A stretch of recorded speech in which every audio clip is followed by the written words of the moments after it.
Oi, eu sou a Marcela e a gente tá aqui hoje em mais uma gravação do Baseado em Fatos Surreais. Isso mesmo, eu sou a Sheili e tô aqui ansiosa para contar a minha história de hoje que é muito boa.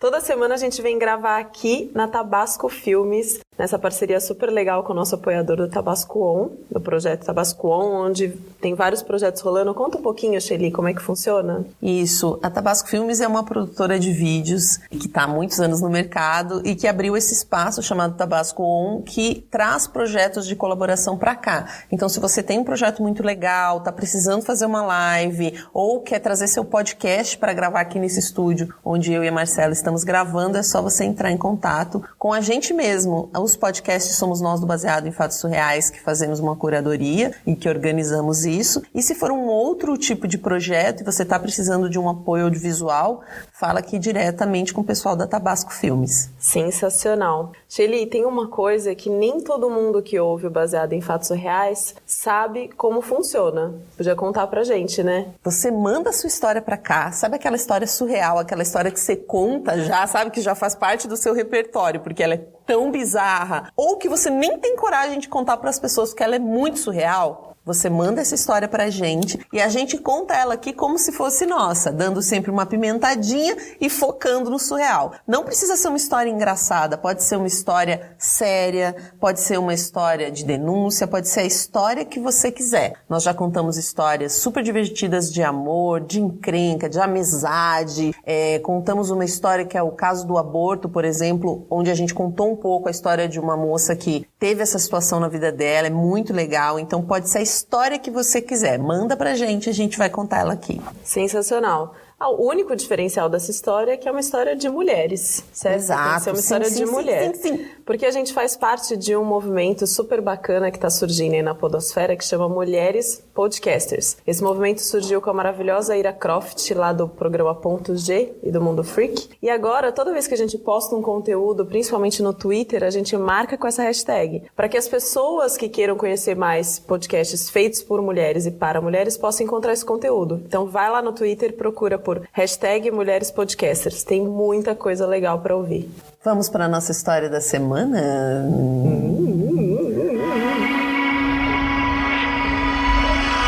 Baseado em fatos surreais. Histórias de mulheres como nós, compartilhadas com empatia, intimidade e leveza. Onde o assunto é a vida e o detalhe, o surreal. Imagina que era a véspera do meu casamento. Eu estava noiva, eu já tinha namorado. Sonho da minha vida era casar, ou seja, véspera do grande dia daquela menina que passou a adolescência colecionando fotos de vestidos de noiva, imaginando o buquê, imaginando como seria aquele grande dia. Enfim, o sonho da minha vida era casar. Você estava super nervosa? Ou você estava tranquila e realizada? Você estava tremendo? Não, eu estava até que eu estava tranquila pensando nesse contexto de casamento e desse sonho grande. Mas não fiquei tranquila quando estava em casa e de repente toco o telefone.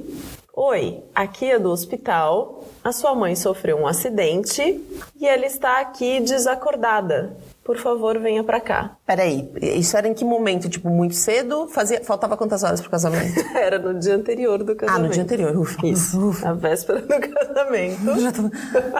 Mas, na verdade, a notícia chegou, assim, pra gente, porque a gente viu passando no jornal sabe, tipo, é que eu não lembro exatamente qual era o programa, porque isso já faz muitos anos, mas passou no jornal, tipo, acidente muito grave na Avenida Bandeirantes, carro, perda total, caminhão, não sei o quê, assim, um desastre. Naquela época não tinha celular. Sim. Então, a gente viu aquela matéria e pensou, meu Deus, que absurdo. E logo em seguida, a gente recebe um telefone em casa. Sabe quando fica aquela situação? E agora? Aí meu pai foi procurar a minha mãe no hospital. E eu em casa sem saber o que acontecia. O que esperava dessa situação. E qual era o estado da minha mãe. No dia seguinte eu ia me casar. E o que eu faço? Cancelo o casamento, aviso todo mundo, enfim. Sim, caos. E sem celular. Não tinha celular. Era só o telefone fixo. E seu noivo? Então, você avisou ele? Você estava em contato ou vocês estavam, tipo, não, cada um num lado? Cada um num lado, a véspera do casamento. Ai, Jesus.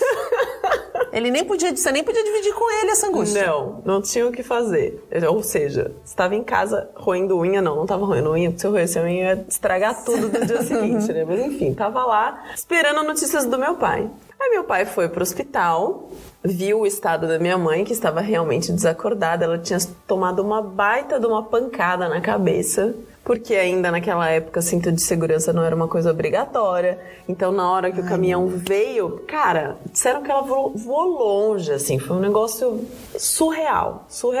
Ela estava desacordada e o médico não sabia o que ia acontecer. Se ia liberar ela aquele dia, se não ia, se ia ter mãe pro casamento, se não ia, enfim.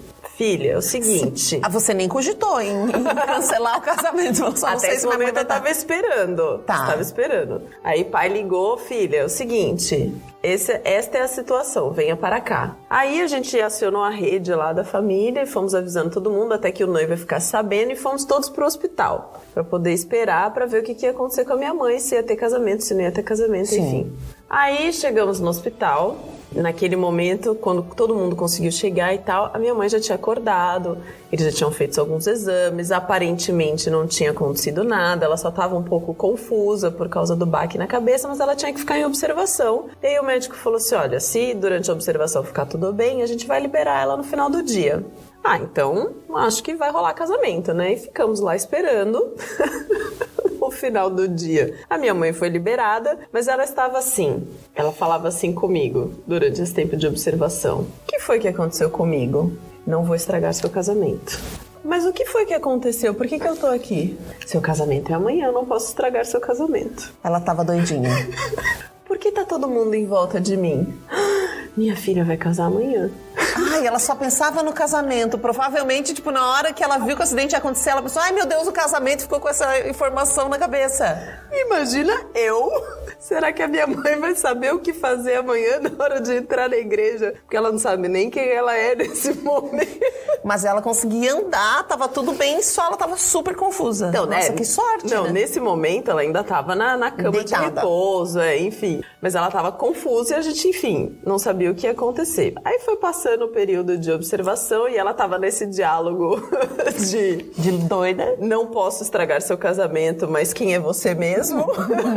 E aí, chegou no final do dia, o médico falou assim, olha, não, acho que tá tudo bem, ela pode ser liberada, vocês podem levar a mãe pra casa, né? E aí vocês decidem se vai ter casamento ou não. Familiar vindo de outra cidade, tudo reservado, né? Igreja, aquela coisa de salão, nananana. Assim, você cancelar uma festa de última hora, remarcar, enfim, é um caos, né? Lógico, não, você perde todo o dinheiro, nossa. Quem casa sabe. Se hoje já é difícil, imagina como era antigamente, porque não tinha celular pra poder avisar as pessoas, não tinha e-mail. Sim. Sabe? Era uma situação assim... E quantas pessoas você tinha planejado pro casamento? Cara, tinha umas 300 pessoas convidadas, entre amigos e familiares. Era um puta salão, assim, era um negócio... Era o sonho da minha vida, né? O sonho da minha vida. Meu vestido, eu mandei fazer cada rendinha, cada aplique, cada coisa, sabe? Eu tinha cabeleireira aqui em casa pra preparar eu, minha mãe, as madrinhas, enfim. Aí, aquele dia, mal dormi, né? Ficamos lá vigiando a mãe pra poder ver como é que tava, como é que não sei o que não. Vamos manter o casamento, vamos. Aí, no dia seguinte, como ela bateu a cabeça, né? A cabeça já tava começando a dar uma inchadinha, assim. E o olho já tava meio esquisito, sabe? Então, a maquiadora deu um tapa ali pra poder dar uma... Meu Deus! Mas ela já tava lembrando que era você, pelo menos? Não, ela tava. Tipo, a confusão tinha diminuído, entendeu? Mas ela tava com uma cara do tipo, precisou de um bom trato ali pra ela poder entrar na igreja com uma cara aceitável, né? Deu uma prendida no cabelo, colocou um arranjo, assim, sabe? Pra dar uma disfarçadinha no olho. Que dó! E fomos pra igreja. Aí chegou na porta da igreja, né? Entra lá os padrinhos, entra a mãe, entra todo mundo, aí vai entrar a noiva, né? Aí tô parada na porta com meu pai, com aquela sensação, né, do tipo, caraca, quase perdi minha mãe ontem, tô casando hoje, que loucura. Aí meu pai vira e fala pra mim, antes da porta da igreja abrir, nossa, pensar que ontem eu quase perdi minhas 2 mulheres. Abre a igreja e eu assim fico olhando, vendo a minha mãe lá com uma cara meio bobada lá no altar. Entro na igreja, passo o casório. Quando chega na festa, amiga, foi tanto estresse que rolou, que assim, eu não queria saber de nada. Mando o uísque e eu enchi a cara. Mas assim, eu bebi com gosto. Minha mãe tava viva, casei, deu tudo certo, beleza. Eu bebi tanto, que sabe o que vem depois do casamento, né? Sim. A festa e vem a lua de mel. Geralmente, do que eu vejo das minhas amigas que se casam, assim, dessa forma, vem um capotar, morta de cansada de tanto que trabalha até o dia do casamento que não conseguem fazer nada. Ah, mas existe aquela ilusão de que depois que os pombinhos passam por aquela maratona, que no final eles vão ter lá, conceber o ato do casamento, né? Vão transar loucamente a noite inteira. Sem condições, eu saí carregada da festa. Tinha um quarto no hotel reservado, não tinha condições de eu ir pra esse quarto. Eles me levaram pra casa da minha mãe, me colocaram lá pra dormir. O noivo foi pro hotel sozinho e ficou lá, porque, enfim, alguém tinha que ficar lá. Já estava reservado e eu dormi no meu antigo quarto de solteira, que naquele momento eu já não era mais solteira, tipo, de vestido de noiva, sabe assim? Desacordada. É o que tem pra hoje. Cara, eu tava assim, eu precisei lavar a alma, sabe? No final das contas, assim. De manhã, quando eu acordo, cadê meu buquê? A preocupação era essa. Tipo, cadê meu buquê? A pessoa tá muito louca, meu. Eu abri o olho, levantei assim, meio zonza, com aquela dor de cabeça de uísque. Cadê meu buquê? Cadê meu buquê? E o noivo, que agora não é noivo, que já é marido. Aí vieram me dar água, enfim, porque eu tava numa condição lastimável, não dava nem pra falar, tipo, a meio metro. O bafo tava... As pessoas, enfim. Aí descobri que o meu buquê que eu queria dar pra minha melhor amiga tinha ido parar na casa da sogra. Já se não bastasse, quase perco a minha mãe. Passo a noite de núpcias sozinha no meu quarto solteira e ainda meu buquê foi parar na casa da sogra. Ninguém merece, né? Aí fomos resgatar o buquê, mandei o buquê pra minha amiga, enfim. Mas aí, meu casamento entrou pra história. Olha, no dia, na véspera... Foi uma situação terrível. Hoje, mais de 25 anos depois que essa história aconteceu, a gente dá risada, né? Porque... Mas olha, e a minha mãe, ó, firme e forte aí até hoje. Mais de 70 anos. Graças a Deus. Mas na semana seguinte, assim, passou uns 2 dias do casamento. Hoje, minha mãe já tá com mais de 70 anos, né? Maravilhosa, incrível, forte, faz todas as coisas, passou por várias aí depois dessa. Mas assim, 2 dias depois do casamento, a cara dela... Assim, não tava roxo, tava preto. O olho todo preto, sabe? Assim, por causa da pancada. Assim, sorte que foi... Sorte, assim, dentro da situação, né? Claro. Dentro do que a gente pode considerar sorte nessa história. Ainda bem que foi na véspera e que logo depois teve o casamento, porque se passasse mais de um dia, ela não ia ter condições de entrar na igreja. Não, sorte que ela não sossega, gente. Não, sorte é essa. Sorte mesmo que ela recuperou consciência, né? Mas, imagina assim... se ela fica nessa. Nossa, é muito louco. Teve uma coisa da história que eu não entendi. Ou eu não sei. O seu pai, na hora que vocês foram entrar na igreja, ele disse: ontem eu quase perdi minhas 2 mulheres. O que isso quer dizer? Eu não entendi. É, porque ele já tava perdendo a filha pro marido, né? Ah. E aí, tipo, ele quase perde a outra mulher dele, né? Ah, nossa, eu pensei em tanta coisa. Falei, gente, aí no meio, só falta que no meio do até o altar ele vai contar que tem uma amante que também tava no acidente. Você falou que foi um acidente desses que, né, envolve um monte de mais gente. De um carro, mais de um Nossa, carro. que susto. Falei, não, essa história tem como piorar, gente.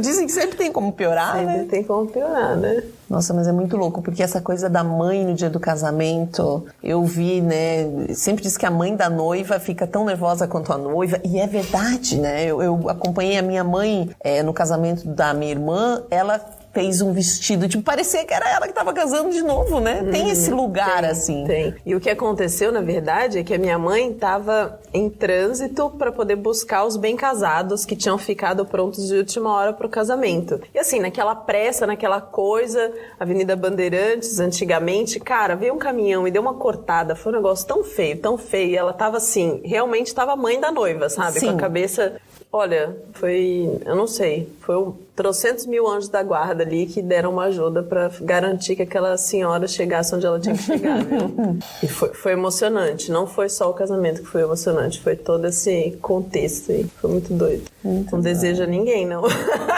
Casamento já é por si só uma coisa surreal, super né? estressante, É estressante e é surreal. Eu tive uma vez uma colega terapeuta, ela estava explicando que um casamento é como uma morte na família, no sentido do estresse. Porque a gente pensa assim, porque eu tinha uma colega que estava casando e ela estava super nervosa, ela estava super agitada, e a terapeuta dela falou, olha, porque você está casando, por mais que seja bom e positivo, o grau de estresse emocional, porque você fica pensando, né, em juntar com aquela pessoa, em criar as coisas, é o mesmo estresse emocional do que se tivesse morrido alguém na família, de grau de envolvimento emocional e cansaço que a pessoa fica. Às vezes a gente pensa, tô ótima, e tá ótima, tá feliz, foi uma escolha, providenciou tudo, mas tá num grau de nervoso que já se basta, não precisa acontecer mais nada, né?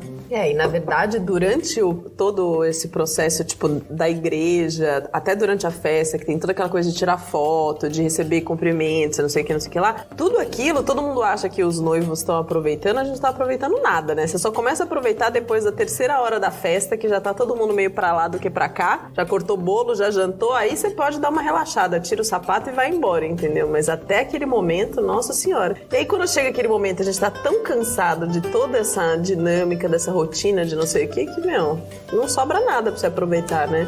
Os noivos fazem Viva o uísque, né? Viva o uísque. A gente faz a festa pra família, né? Muito mais do que pra qualquer outra pessoa, né?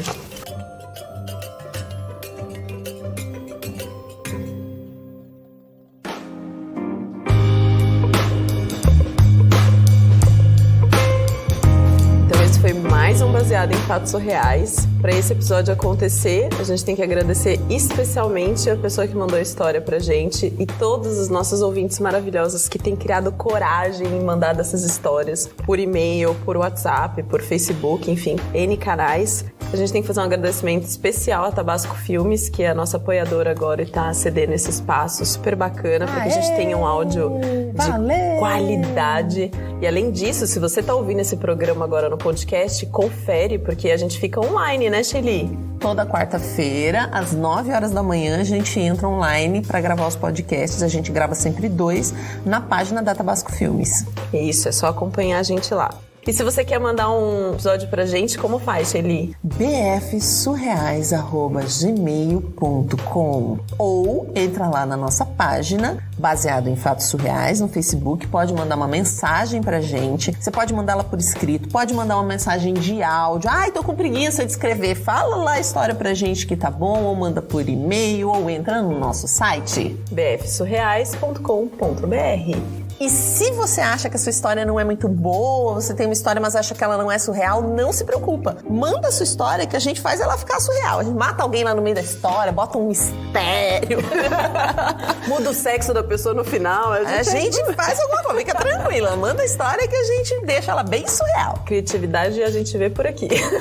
Bom, e além do site, do Facebook, nós temos o SoundCloud, que você pode acompanhar os episódios por lá. A gente tem o Twitter e agora a gente tem o Instagram também. Em ambos nós estamos como @bfsurreais. Acompanha que a gente posta umas fotos, algumas mensagens, a gente conversa com você, comenta qual é o seu episódio preferido, enfim. Acompanha a gente nos nossos canais. E, principalmente, gente, tem que recomendar o programa, né? Se gosta de ouvir, tem que contar pra quem? Todo mundo! Contar pra todo mundo, pra mãe, pra irmã, pra amiga, pro namorado. Aí, pra ouvir, você pode recomendar pra todo mundo, homem e mulher. Agora, pra mandar história, tem que ser uma mulher, né? A nossa personagem tem que ser uma mulher aí. Isso. E até o próximo causo.